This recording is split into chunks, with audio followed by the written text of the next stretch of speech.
patineuse de haut niveau avant de devenir chanteuse et comédienne, Laurie Pestet est pleine de ressources. Elle a d'ailleurs confié avoir toujours été soutenue par ses parents dans ses choix de carrière. Laurie Pestet est une artiste dans l'âme. À l'âge de 6 ans, elle effectuait déjà des figures artistiques sur la glace. Dans les années 2000, âgée d'une vingtaine d'années, elle connaît une véritable ascension dans le monde de la musique avec ses tubes à succès Je serai ta meilleure amie et Sur un air latino. Depuis 2008, elle s'impose dans les séries télévisées françaises les plus en vogue, à l'instar de Demain nous appartient.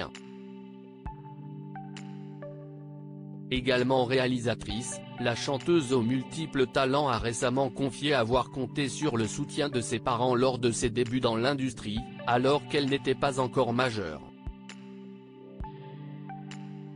Elle se souvient parfaitement du jour où elle a annoncé à sa mère qu'elle souhaitait s'orienter vers la musique. Le patinage, c'était ma vie. Mon rêve était d'être championne. Laurie se confie sur cette période compliquée de son adolescence avant de devenir chanteuse. Laurie rêvait d'être championne de patinage artistique.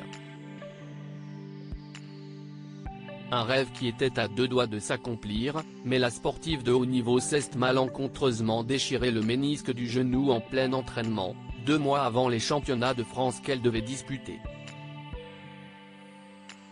Après avoir vu ses espoirs s'effondrer à l'âge de 14 ans, elle est entrée dans une phase de grande déprime et de remise en question, comme elle le confie au micro de Louise Aubéry dans le podcast In Power. Le patinage c'était ma vie, je ne pensais qu'à ça, mon rêve était d'être championne. Après plusieurs opérations du genou, la star française a pris la décision de mettre un terme à sa carrière. Elle explique « J'aurais pu être professeur, j'aurais pu faire des spectacles comme Holiday on Ice, mais ce n'était pas ça mon rêve.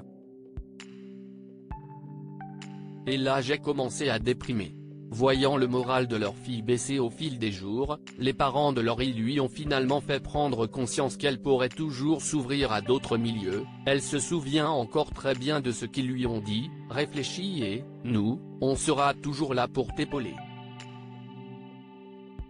Précise-t-elle. Tel un électrochoc provoqué par le soutien de ses parents, la chanteuse assure « J'ai réfléchi et je me suis demandé qu'est-ce ce qui me plaît dans ce sport ? Je me suis rendu compte que c'était de donner de la magie aux gens. Donc je vais le faire sans patin. » C'est ainsi que lui est venue l'idée de s'orienter vers le milieu de la musique. Elle se remémore dans le podcast la réaction de sa famille lorsqu'elle leur a annoncé qu'elle souhaitait devenir chanteuse. Du haut de ses 16 ans, quand je leur ai annoncé ça un dimanche midi, évidemment, ma mère s'est étouffée, mais elle a compté sur leur soutien pour l'accompagner passer des castings. À la tête d'un documentaire sur la santé des femmes, Laurie ajoute une corde à son arc en septembre dernier. Laurie crée la surprise en dévoilant ces 2 documentaires diffusés sur RMC Story. Dans Brisons le tabou, l'animatrice accompagnait plusieurs femmes dans leurs témoignages sur leurs problèmes de santé. Le premier numéro était consacré au postpartum et le deuxième aux règles et à l'endométriose, dont elle a elle-même souffert jusqu'à son opération en 2020. En 2022, elle tenait également l'un des premiers rôles dans Les Mystères de la Duchesse et avait révélé que le tournage avait été plus compliqué que prévu.